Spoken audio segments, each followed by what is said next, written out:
We're at around 900K a year, and it definitely wasn't happy with that. I was working lots more than I wanted to, with a 130K profit for that. Now we're about 4 times that, both income and revenue since we've been with AG, and I think that's around 6 years now. And I've been able to pry myself away from the business physically to be able to operate the business remotely and still be able to grow it.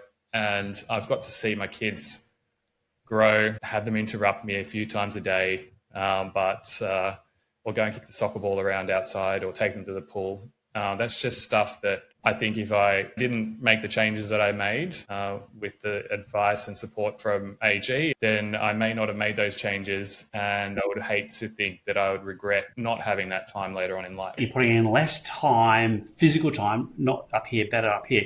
But how does it feel to put in less time and be actually getting a greater result? It's calming, really. And it's fun. Surround yourself with great people, and it should be a joy to operate business. And you can go off and enjoy your life, enjoy the things that are precious to you. Business should be supporting you living, not living to work. Yeah, we got to get in there, and I think it's great to create value and things in the world, and you get rewarded for that. But let's make it fun, and let's make it good for your family and good for the world.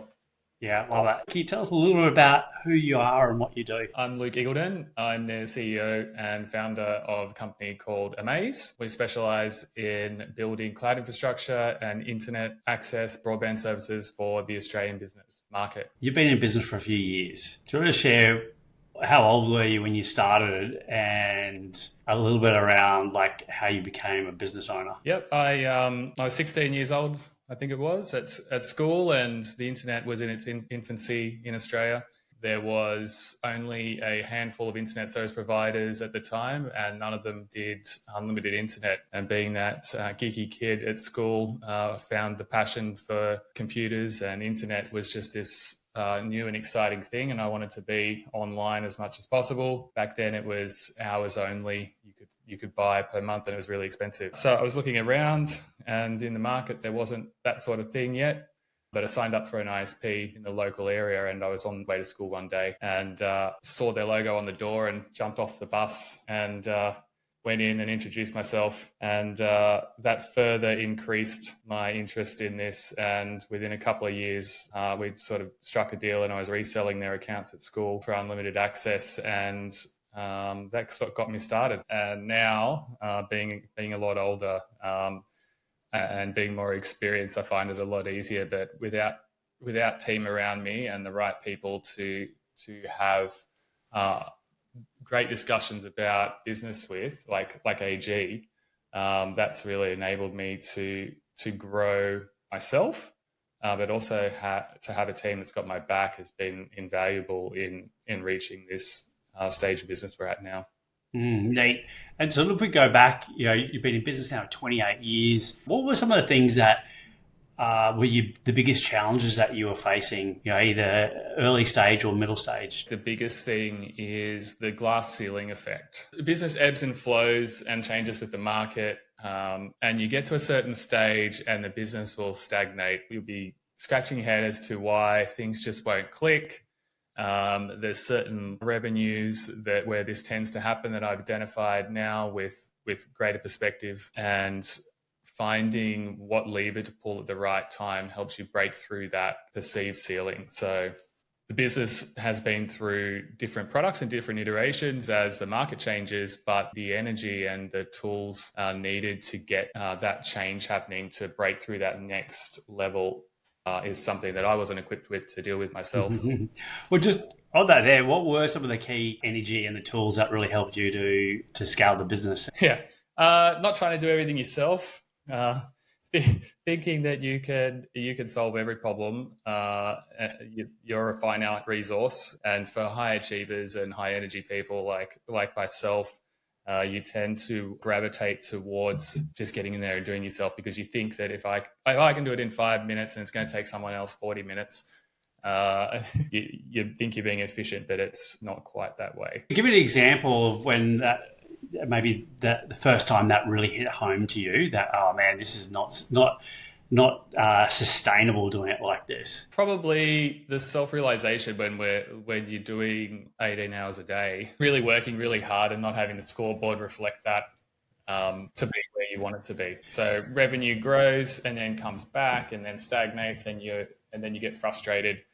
You seem to be just head down trying to grind your way out of it, and then all you're doing is burning yourself out. And I came pretty close to that. Thankfully, I didn't suffer hugely, but maybe it was good timing to meet the AG team to get.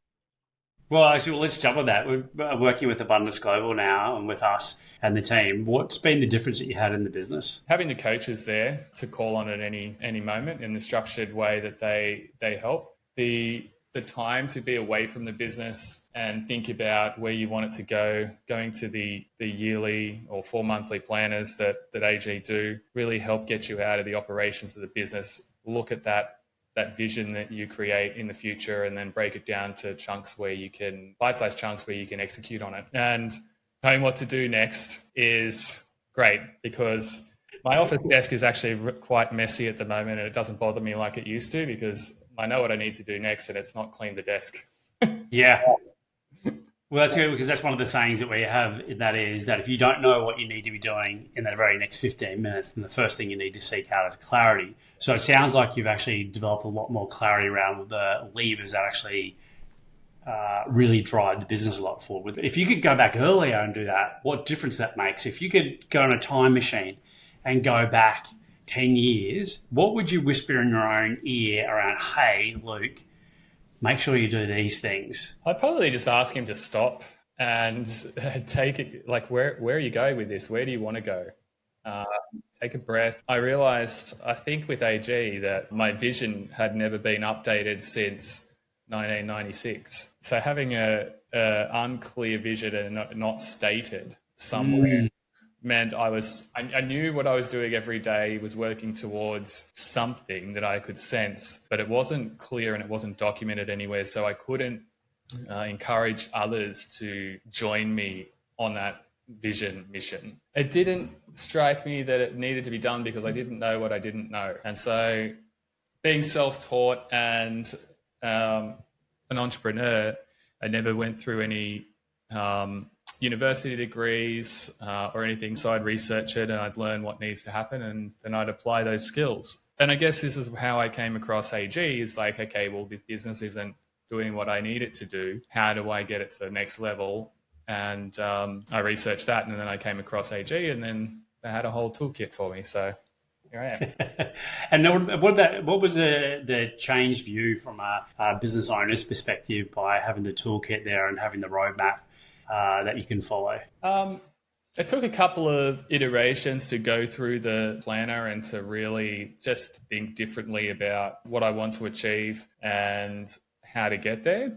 And that self-interrogation, being honest with yourself, stripping back ego, that I'm the only one that can do this particular thing. Or what I also thinking about, there's a sense of humility that comes in and going, actually, yes, I'm really intelligent, smart. We see this happens all the time, that people will usually get to around $1 million and they can do it through their own individual brilliance. But then there's that glass ceiling. And what you realize, individual brilliance will often take a business maximum mil, sometimes, well, not maximum, but it could be individual brilliance will take you to 1.5 at max. And at that point there, you cap out, and the business will never really go beyond that for the vast bulk of businesses. And you've done that, which is great. So it does take a sense of humility of going, hang on a second, let's stop. I don't need to know everything, but I do need to know the handful of things that will really help the business to scale even further.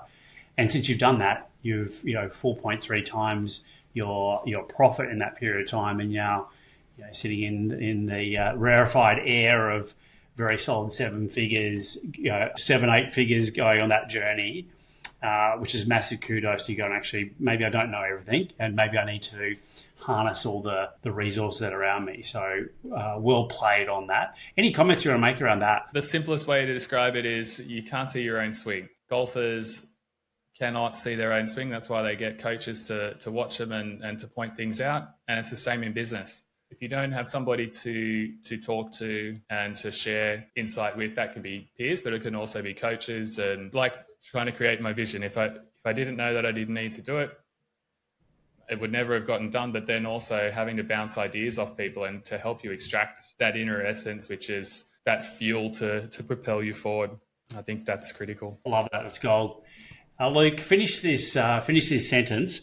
I almost didn't become a member of Abundance Global because sometimes you can be afraid of success, true success. It's a feeling that you can self-sabotage or block your own success if you don't believe that you're ready for it or not. It's just something that I've noticed personally, that the inertia to do what you need to do next, if there's something holding you back, sometimes it's very much something within your own wheelhouse. And I personal experience is a great sales lead comes in and, oh, but I've got to do this other thing. And you come up with a bunch of excuses, but you know that you need income or sales or whatever else. So you don't attend to this thing quick enough, the heat goes out of the sale or the lead because you sabotage it yourself, because you feel like you're not ready, or you've just got to do this one more thing that's going to make everything perfect instead of the things that you should be doing next to get to your outcome. And if you don't know where you're going and where you want to go, that is I think the antithesis to that fear or the self-sabotage thing. Yeah. So it makes sense why we can self-sabotage, because if you're already working like a demon and putting effort in, it's like, well, man, I double my sales. I'm going to at least, quarter or more the amount of time and energy required. And I'm tapped out already. And that's very classic why people will hit this glass ceiling. But you've done an amazing job to pivot around that, putting all the systems and structures into place to allow you a great platform. So what does the future look like? Amaze has big plans to be a part of building sovereign AI platforms and networks in Australia. We're already delivering some of this, and I'm just super excited about being able to leverage these tools and to build stuff way faster than we ever could before. Yeah, and what do you think that'll do for the actual company itself from an optics and numbers perspective? Like the previous excitement thing is double every year. I'd be very happy with double every year, but if we get everything right, exponential could occur every 3 or 6 months quite easily, and we can pivot and change fast enough and get in the zone and row. We could easily be a 8 or 9 figure business within probably 5 years. So good, love that. What's been your favorite part of working with Abundance Global? Probably the structure that it provides that you can choose to use or not. It's not forced. The ability to call on coaches when you get stuck with something, but also the community that Abundance brings together. So the other businesses and having those exchanges that you have when you meet people face to face, and those aha moments when you share things from your perspective, or you're listening deeply to somebody else, and that just knowing what to do next, turning up, doing it, doing the reps, getting it done. The only way. It's so true. It's so true. And who would you recommend Abundance Global for? Any entrepreneur with a passion and a vision that wants to do good in the world. I think we share the common thing that the most important thing is business owner joy as an entrepreneur. If it's not fun, you're going to burn out. You're not going to have the muscle to continue going. Your relationships at home won't be great. And so you've got to balance that. You make it fun work, fun life. It doesn't matter if your business turns over $500,000 a year. If you're happy and your family's happy, that's great. But if you want to get something bigger, that's also cool. And the team at AG will accept your vision for what it is and help you get it. Love it. It's awesome. Thanks, bud.